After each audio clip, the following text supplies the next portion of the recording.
Hey guys, welcome to another episode. Hello. Hope everyone is okay and doing well. Yes, be safe and just take care of yourself and your loved ones.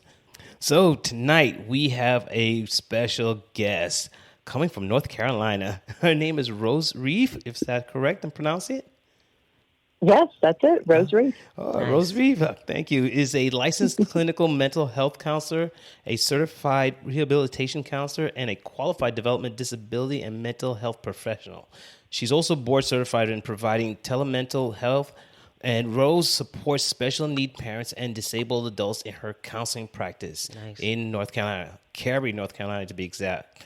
And the reason why we had brought her on to our show is that we've thought about parents who are going through the struggles of trying to, basically maintain their relationships because, it is Valentine's week coming up, the weekend of love and all those things, but also the health of the relationship itself because raising a child with needs and medical issues can be very, very stressful. So a lot of parents don't know who to turn to or what to do.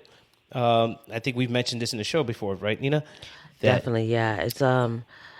It's an issue almost like unspoken yes, because your focus tends to be on your child and you kind of forget about your relationship or your yes. own personal health. So we're really excited to ask Rose a lot of questions of what she's seeing in her practice. Yes, definitely. Rose, thank you and welcome. Thank you so much. I'm so excited to be here. Thank you for having me. Yes. So tell us, what made you decide that this is the path for me? Sure. Yeah. Um, so I always knew that I wanted to work with people with disabilities just from a very young age. That was something that I was interested in.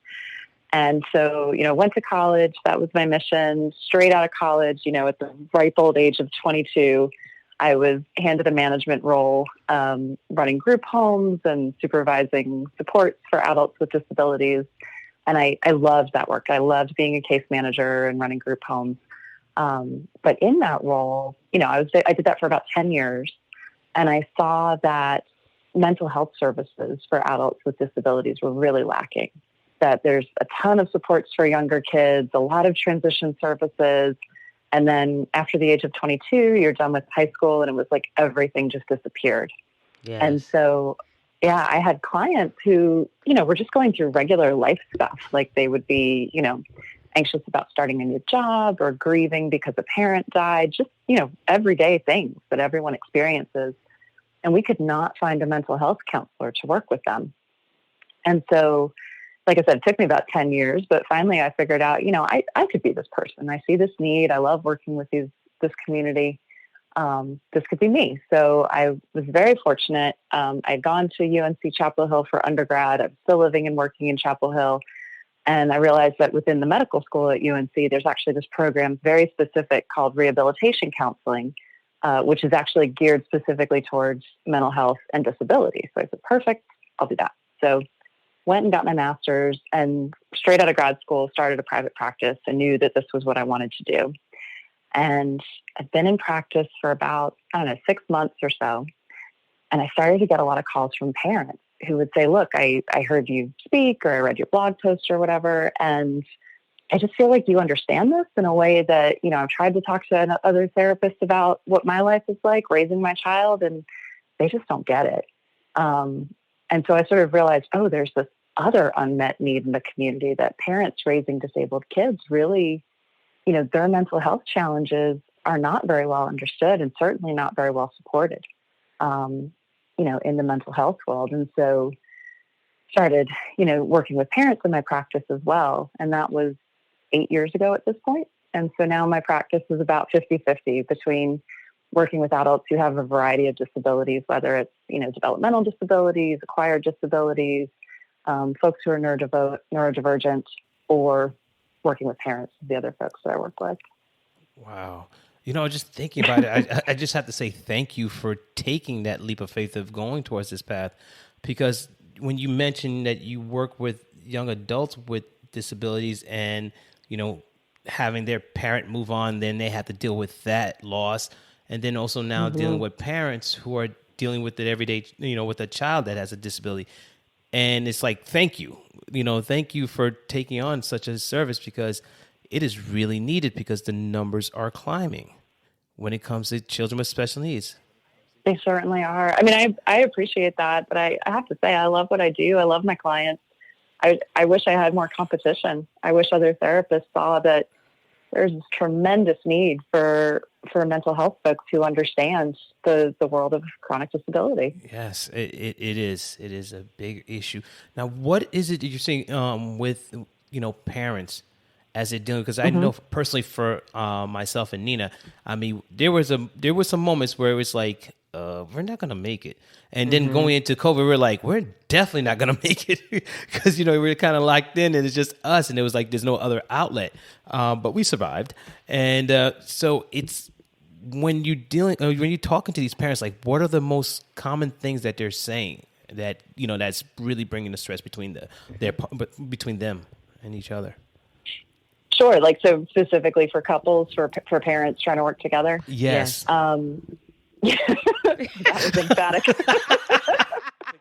I got y'all in surround sound. You can tell this is going to be a therapy moment. Yeah, that's good. It's good. So the challenges are broad, and it's really strange because you have two people living the same reality, sharing a household, sharing parenting tasks, but often on two very different internal journeys. And I'm going to overgeneralize here. But, usually there's one parent who sort of steps into that primary caregiver role. And so they feel burdened by the day-to-day tasks and sort of feel the weight of, oh my gosh, I have all these new things, new appointments, new, terms I have to learn, new therapies to go to. My life has dramatically, been in upheaval, sometimes have to quit my job. And then I'm still, the day-to-day isn't all that it is. I'm worried about the future, right? Who's going to do this when I can't do this anymore? And then they start to feel resentment towards the parent who's, maybe still working full-time, doesn't have the availability to be as present. And so that person has those feelings going on. And then the parent who maybe is, the full-time primary breadwinner, or just isn't the child's, kind of main person for whatever reason, is left feeling like I lost my partner, and starts to maybe resent the child a little bit and resent the caregiving task and be sort of stuck like, when are we going to get back to normal? Almost maybe not totally realizing the trajectory that the child may be on, depending on the nature of their disability. And so it's really hard because couples, when they come in, often are in very different places and want very different things from each other. And so it can be really a struggle to find common ground. Okay, please excuse the silence. It's just that I just went to a deep thought because I'm like, she's been in our home. She knows us. I feel her here. But yeah, and I see what you're saying. I hope that helps people to feel heard and seen, because I think everybody feels like we're the only ones who feel this way, but you're not at all. This is normal. This is okay to say that, wow, that's us right now. Yeah, we have to honestly say we've had some really some, like, I could say, some traumatic moments, and there was moments we did have somewhat resentment toward each other because, as you mentioned, the one person that's always home caregiver, that was me. I was home for a good almost a year, taking care of Aiden and seeing his day-to-days and basically taking him to doctor appointments. My wife was the breadwinner at the time. We understood the roles. We knew what we were supposed to do, and we just did it. But as you said, we kind of faded apart. Like, we had two different perspectives of what's supposed to be happening between each other. But at the same time, our whole focus was on Aiden. So it's like we didn't even recognize. It was like two strangers in a home. Exactly. Yeah. So dealing with the number of the parents that you've worked with, how many of them do stick through it and work it out? And then the others that just said, I can't do this anymore? I gotcha. So, I can certainly speak to that anecdotally. Most of the parents I've supported in my practice stay together. Oh, great. But let me just talk to the data as well, because, there've been a couple of big news stories over the years with very splashy headlines, special needs parents at, critical risk of divorce, that kind of thing. Mm-hmm. It's not really true. Oh, it's not. No, it's really not. There's a couple key markers. We know that couples who have kids with significant behavioral challenges prior to the age of 7 are at more risk of divorcing, but that couples whose children's behavioral challenges are not as extreme, and couples who can make it past that 7-year point, which is kind of a magic number, but for reasons we don't understand, that they tend to stay together and generally remark that they are more satisfied in their relationship years down the road. So I think it speaks to couples who were strong before find ways to maintain that resilience. Maybe couples who were already at risk of divorce prior to having a child with significant needs, it just sort of shines a magnifying glass on what's going on, is my interpretation of the data. So basically you're saying if they were at risk of getting divorced, they probably were at risk of getting divorced prior to the child. Exactly. Like the child just represents one more stressor on an already unstable relationship. Oh, that makes sense. But people who were happy and healthy and resilient before having this child tend to find ways to maintain that. And they'll say, yeah, sure, this was significant and stressful and feel that resentment that I talked about, but find ways to reestablish their roles and maintain their relationship. Got it.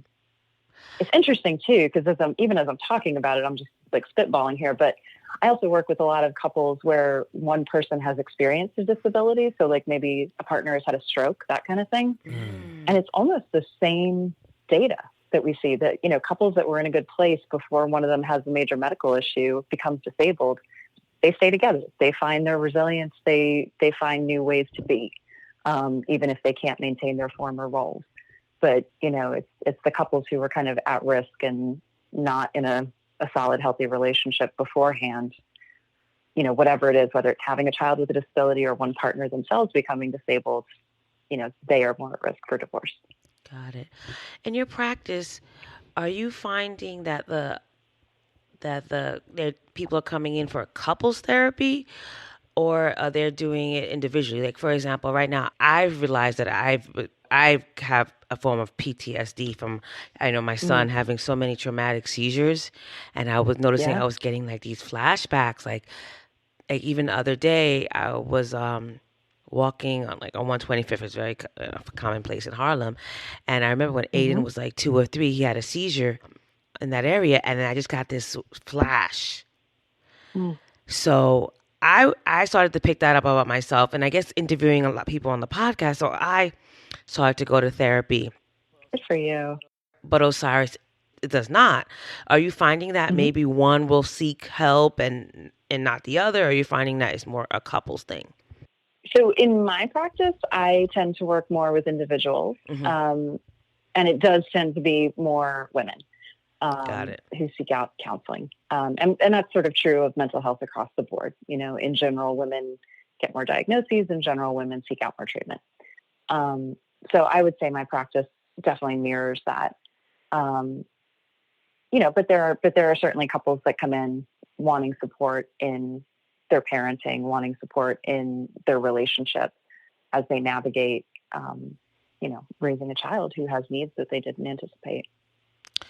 And now, particularly for me, are you finding as mothers that they go through this process where they try to almost like take back the steps, like maybe blame themselves? Like I know I go through this, like maybe there was something I did when he was 6 months pregnant and I didn't take this. And are you finding that they kind of have to go through these steps of kind of figuring out what they did wrong and blaming themselves?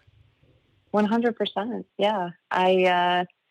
I work with a lot of moms to reach, the magical place that we call acceptance. And knowing that, in almost every case, you didn't do anything wrong. And I'm very neurodiverse affirming. And so, I really try to encourage my clients to see that, especially with some of the developmental disabilities, whether it's autism or other intellectual issues, developmental issues, we're only now really starting to understand how prevalent those things are, and that it really is an acceptable way of being human.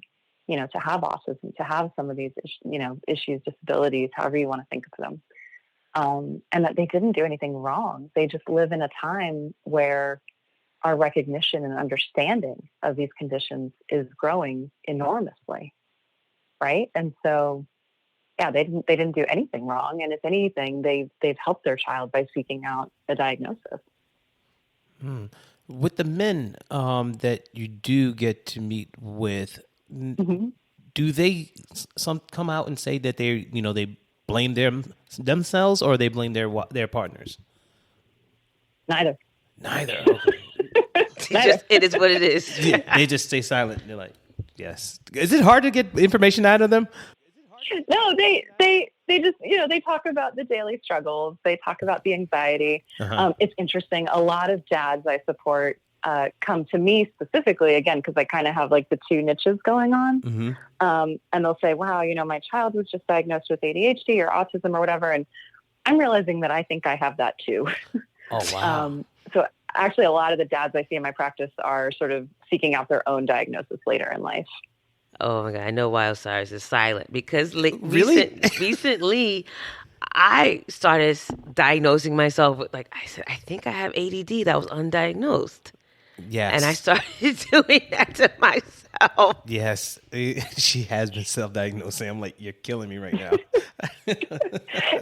It can be really validating. I have a client, I love to tell this story. He was, I think, 66 when he sought out an autism diagnosis. And like you saw the guy across the room and you could tell, like, oh yes, there's autism. Like classic engineer type, very analytical. Oh yes. Very like emotionally intense, but then seemed reserved to people who didn't quite get that, didn't understand that dynamic. Like of course he had autism. But he said, I waited until I retired, and then that was my retirement gift to myself, was getting an actual diagnosis. Oh, nice. Oh wow, that's interesting. I loved it. Congratulations. Yeah. And not many people could do that. I mean, I, for one, have not done any self-diagnosis, so I will just keep it moving.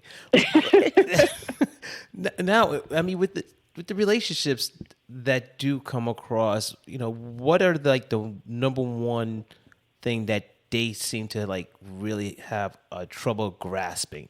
It's like, is this my life? This happened to us. Again, like with the dynamic that I've seen the most of, it's that we have two people living the same reality, but having very different perspectives and internal experiences. And so a lot of my work with those couples is around like, okay, how do we relearn communication? How do we relearn, intimacy, not just physical intimacy, but like sharing and connecting, and how do we show each other that we are listening, and that even if, I wasn't home when, our kiddo had a meltdown, that I'm showing you that I get how exhausting that would have been for you to sit with them through that. Or if I didn't see the seizures happen, but you're telling me they were bad, like, how am I showing you in the words that I'm using and in my body language that I get how much you've been through today? It's a lot of that, of just kind of relearning kind communication, almost validation. Yeah, I think that for me, I will admit to this, I do have poor communication skills with Nina, because there's times Kind communication skills. Remember that part. Thank you. Yes, I have that trouble too. I'm admitting to something. Stop. So there's one thing that I do. He's being vulnerable. He's putting it out there. I'm working on it. I'm a work in progress. Okay, I appreciate you. Anytime. So there's things that I see with her that I can sense when she's starting to have anxiety, like she's starting to have like a panic attack, because she gets anxious. She'll start doing something in one place of the house, and then she'll end up in 3 different parts of the house and not complete it. And I'm like, okay, here it comes. And as she's trying to get me to understand, because I could tell she's trying to, it's like a part of me cuts it off and says, look, it's all in your head. Not meaning that, I'm being negative about it, saying it's all in your head, like you're making this stuff up. No, it's like, it's all in your head. I don't know what's going on, but it's being played out in the real world. So it's kind of confusing to me. So I have no idea how to help you. All right. Let me give you an analogy, right? So my son, he is an expensive date at a restaurant. He loves to eat. The kids put it away. Yeah. So I come downstairs and, it's breakfast and he's just kind of sitting at the breakfast table and he's got a bowl of cereal in front of him, but he's not touching it. It's very easy for me to say, hey, bud, like, I see you not touching your breakfast. Is there something going on that you're not feeling good about? Would it help to talk about it? He doesn't have to tell me anything. I can just take what I know of him and reflect back to him what I'm seeing and then invite him to talk. Right. So in the example that you gave, honey, you're going from room to room and I just see the fear building up in you. So if you just need me to listen, I can do that. If it would help if I just gave you a big hug and hold you until you say I can let go, I can do that too. Because I don't know what's going on in your head, but I know that it's something from the way that you're acting. Wow. I need therapy. Oh, wow. Okay. I'm going to try that, Nina. I promise. Yeah, it just sounds like exactly like what you're talking about, like being kind in your words and not. And I think sometimes it's easier for the other partner to get like defensive or upset or, just be more reactive than understanding.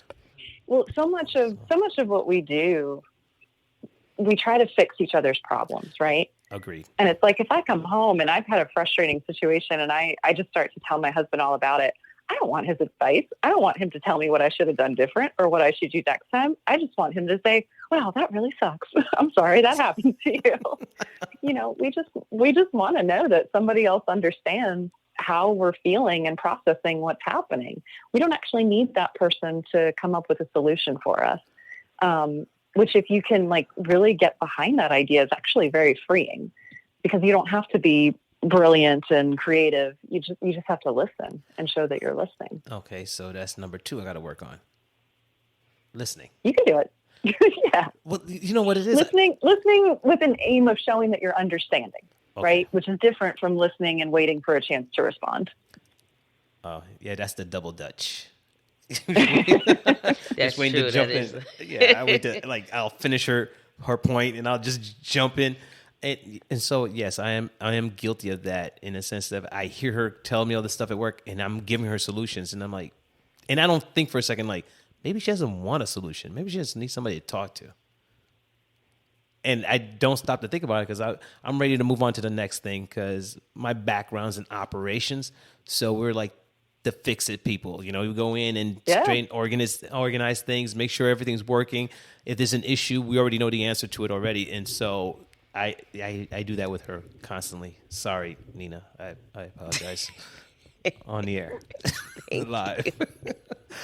But so how do you, for men, when you hear that, do you have like that consistent message for them in how to cope with situations like that?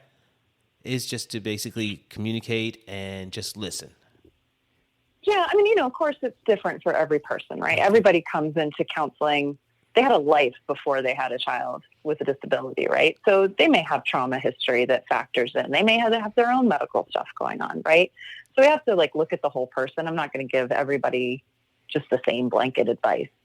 Okay. But in general, yes, those are some of the strategies that a lot of couples find really helpful when they're struggling to, share parenting and find joy in parenting, right? That's the main thing that happens. It just kind of takes the joy out of their relationship with each other, and they feel like they're both just working all the time, but never getting any payoff for that. Attention Cannabis Podcast listeners. You can now listen to your favorite cannabis podcast ad-free with the MJ Bulls mobile app. Just download the free MJ Bulls mobile app to your smartphone to start enjoying cannabis podcasts with no commercials. Go to Apple Apps or Google Play to get the MJ Bulls Cannabis Podcast app today. Now, if you, for someone who's going through something, like say, for instance, it's like us, if we're going through something, but yet we don't recognize it, how can we tell? Especially because I know that Nina and I had talked about it, that, we've gone through trauma basically with our son's experience, with his seizures. And then I'm just trying to figure out, how do you define that, the trauma versus a PTSD, anxiety, all these other labels. So like you could narrow it down to exactly what the issue is that we're experiencing as parents. Sure. So I definitely, think if you know that you've experienced trauma, if you think you may have, you're having flashbacks, you're avoiding certain places, you're having nightmares, these are all like the classic PTSD symptoms. Okay. For sure, you want to work with a qualified mental health professional, somebody who's licensed, because I'm always shocked. There are so many times people come to me and they say, oh, I think I have anxiety. Like I think it's anxiety. And then they'll describe, well, I cry all the time and I can't get out of bed and I've lost interest in things that I used to enjoy. And I'm like, hey man, that's not anxiety. That's depression. Yes. And it goes the flip too. Like people will come in saying, I think I'm really depressed, but then they're like, I'm awake all night and I'm worried. And it's like, oh, well, that's actually anxiety. So you definitely want to work with somebody who can help you, sort out what your symptoms mean in the context of what your experiences have been. You had another question and I answered part of it and I'm forgetting what the question was. Can you remind me? No, well, you pretty much answered it. Is because it was just a matter of understanding what exactly you're going through when you're labeling it, whether it's trauma, PTSD, or anxiety. It was just like, once you identify the behaviors, then you can identify what the issue is. Right. Yeah. And I think what Osiris is getting at is that we, as special needs parents, ours was kind of clear in terms of like him having, all these seizures, right? But I don't think some parents say you have a child with severe behavior issues, right? And they have any like I know friends and I work with kids that have these really severe, almost like crises, right? Mm-hmm. Over time, can that be considered trauma to the parent? Absolutely. That's what I think Osiris was getting. Yeah. So there's that, like the actual physical, like I've watched my child be close to death, or, my child may hit me in the middle of the night while I'm sleeping for unexpected reasons, like certainly those things are trauma. But then, there's also this vicarious trauma that parents can experience, which is, like a secondary trauma that we call compassion fatigue. And I don't know if that's a term that y'all run across that with other podcast guests? No, but we're really interested in hearing more. Yeah. Yeah, I've never heard it before. Okay. Okay. So compassion fatigue is something that has been studied a whole bunch in people, basically in like first responder or mental health people. So nurses, therapists like myself, clergy, EMS responders, people who spend a lot of time with other people who are suffering, basically. And it has not, as of yet, been studied in parents raising kids with disabilities. So I can't totally say this with, data behind me, but everything that we see really supports that this is also happening in parents. And basically what it is watching someone that you love, someone who you care for, go through trauma, right? Mm-hmm. So you experience the trauma of watching Aiden have a seizure. It's scary. It raises your heart rate. You don't know what to do. You have to remember what's the med protocol.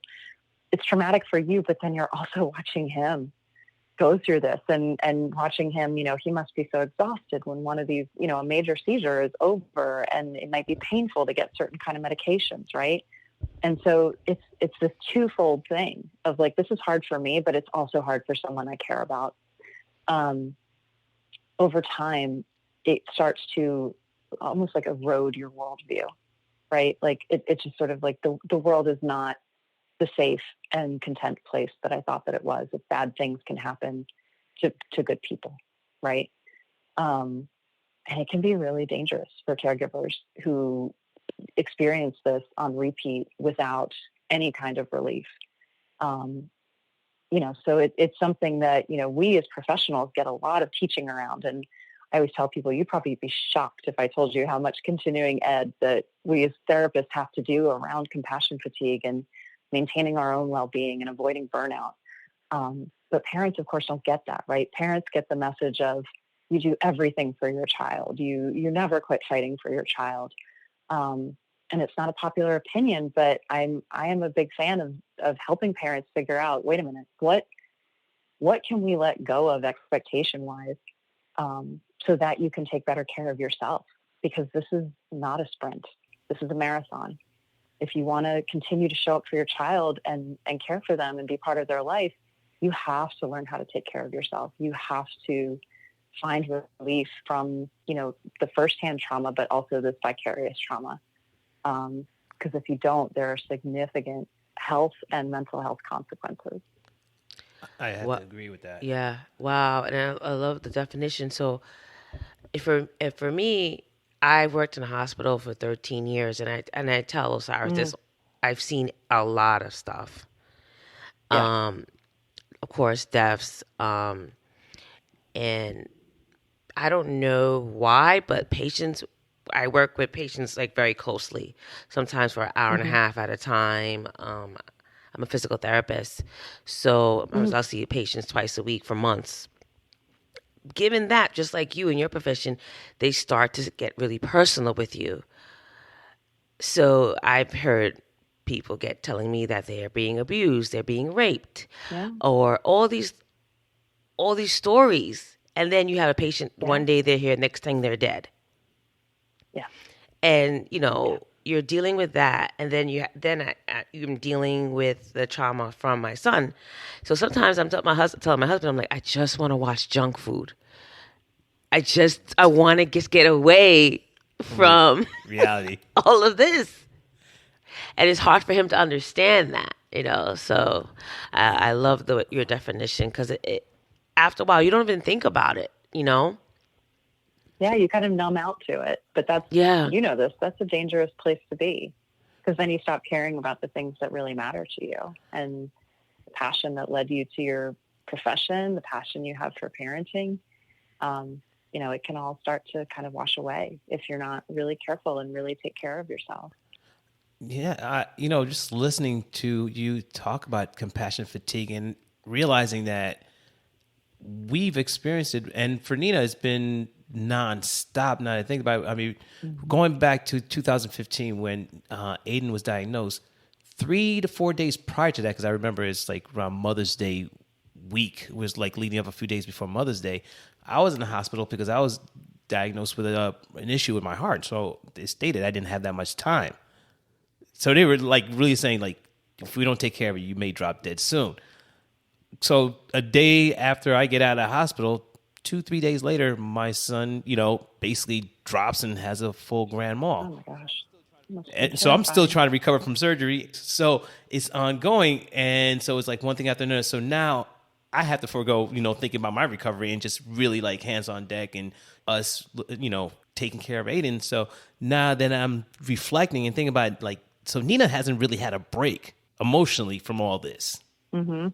For me, I kind of like try to push things back and just like deal with what's going on ahead. I got to stay strong. I got to stay, keep going, keep pushing forward. I can't show any weakness. I can't, shed a few tears here and there. I don't think Nina's ever seen me cry out openly about anything. Have you, Nina? Maybe like a handful of times. Yeah, but those were movies. They were mushy.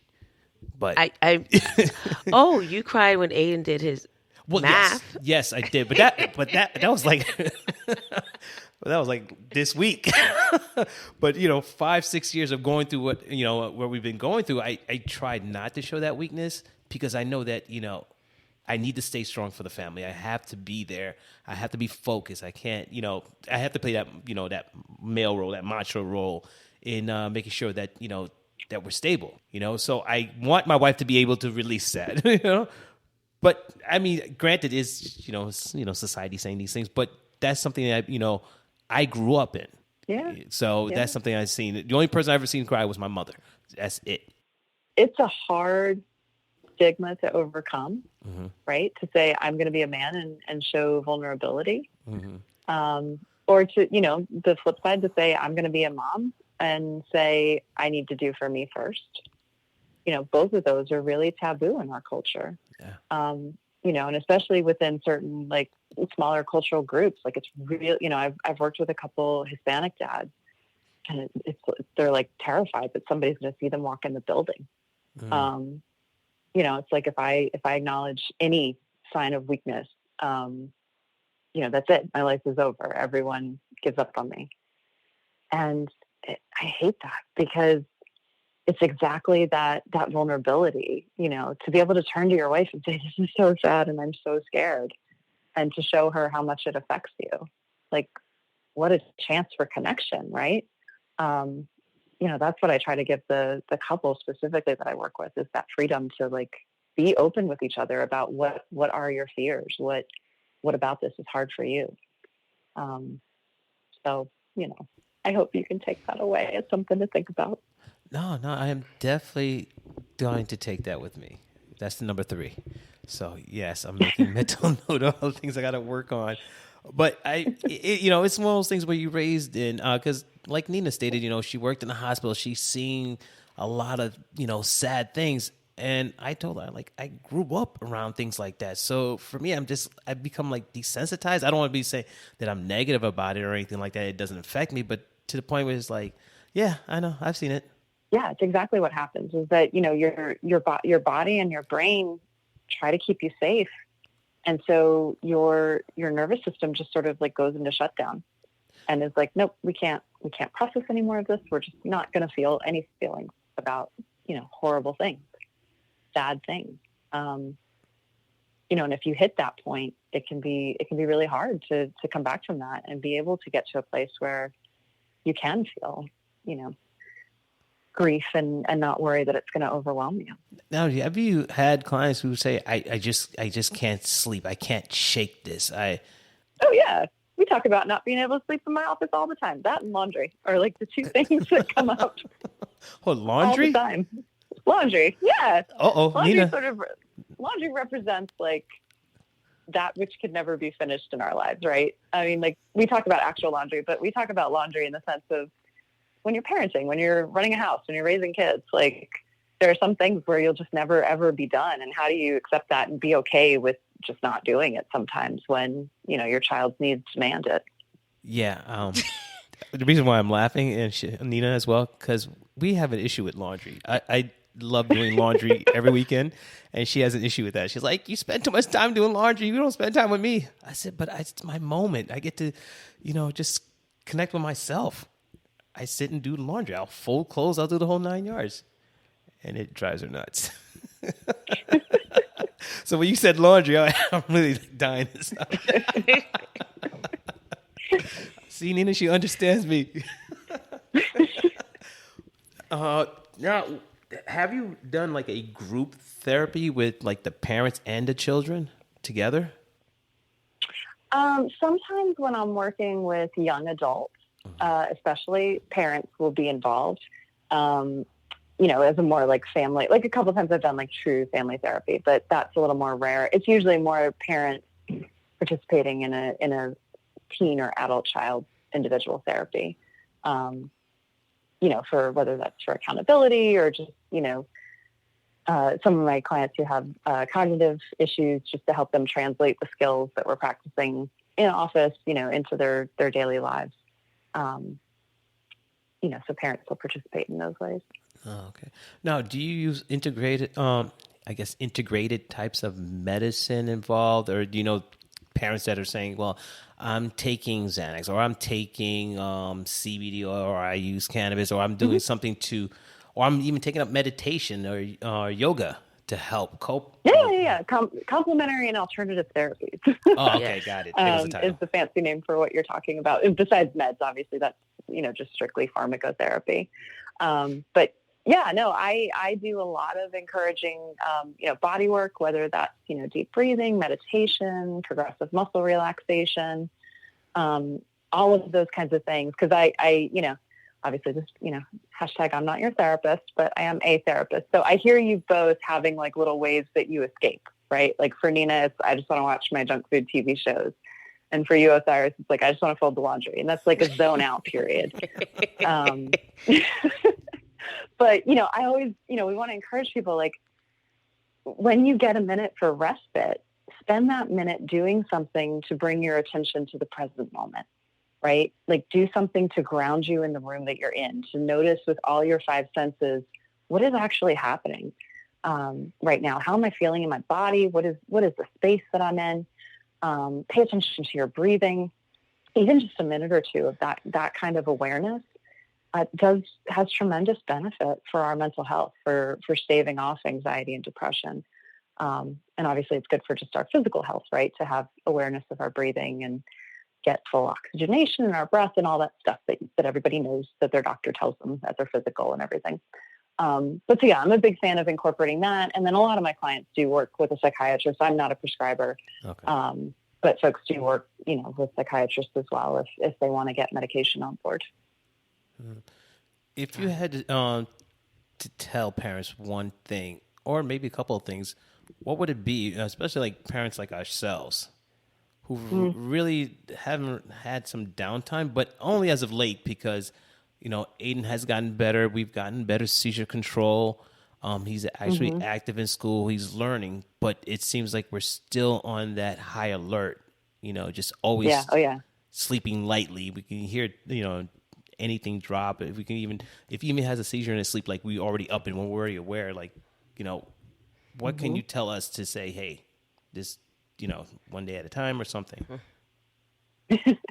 So anything, please. That feeling you're describing, right? That constant awareness, it's vigilance. Yeah. And there are actually a couple of really good research studies that parents who are interested in that kind of thing can look up about the role of vigilance in parents of kids with special needs. It is significant. And it is, not surprisingly, not good for you to live at that level of awareness. Because if you're sleeping with one ear open, you're not really sleeping. Yeah. Yes. If you say, I love to cook, but then you're cooking, listening for what's happening in the other room, you're not really getting the enjoyment of that, right? So you're sort of living a half life when you have vigilance. So parents, they don't like it when I tell them this, but I'm like, what we have to do is find time and space for you to care for yourself. Like, you can't do yoga at home. It's just not going to work. Your child's going to find you, or you're going to hear your partner struggling with them in the other room, and like they're having a meltdown or they're having a medical issue, and you're going to leave what you're doing for your self-care and you're going to go help them, right? Like, that's just what you're going to do. So if we know that, we know you have to have physical separation from your child to have any kind of true respite. So that would be one thing. And I know that that's extra hard right now with the pandemic, but especially as the weather starts to get better, it should still be possible to get even just 30 minutes a day. And when people tell me they can't get that, then I say that's a real, hopefully, wake-up call that we got to look at your support systems. We got to look at who's helping you out and build up your network of people who love you and care about you and can help you, in your day-to-day life. So that's one thing. And then the other thing, I think is what I just mentioned a little bit, but again, spend time checking in with yourself and just being aware of the present moment. It really is so powerful. Even, one of my favorite exercises I do with people, it's silly, but I'll have them take like a tiny little piece of chocolate and, the kind that you would normally just pop in your mouth and it would be swallowed and done within 2 seconds. And I'll say, look, let's spend 2 whole minutes eating this small piece of chocolate. And so really look at the wrapper, notice the colors, smell the chocolate, think about what it reminds you of, put it on your tongue and just swirl it around, but don't take a bite, really go slow and notice every little detail. And when people do that, they're like, oh my gosh, I had no idea how satisfying, that one little dove square or whatever could be. But when we force ourselves to slow down and notice the things around us, it has so much benefit for our mental health. And it also, it's almost one of those things, like for the parents I work with, it doesn't even really matter what you do. What matters is that you believe you are worth doing something for, right? It's like, I took time for myself and that's important and that matters. And I'm going to do it again because it felt that good. That's like the secret sauce to mental health. Thank you. Yes, thank you. It makes a lot of sense. Oh my God. Thank you very much. And I thank you as well for being on the show and really sharing some great wisdom and some insight because we've been coping. I would have to say I've been coping and I guess been avoidance as well in, facing what we've been dealing with. Totally. I mean, I guess Nina's the strongest one out of both of us that she actually sought out help.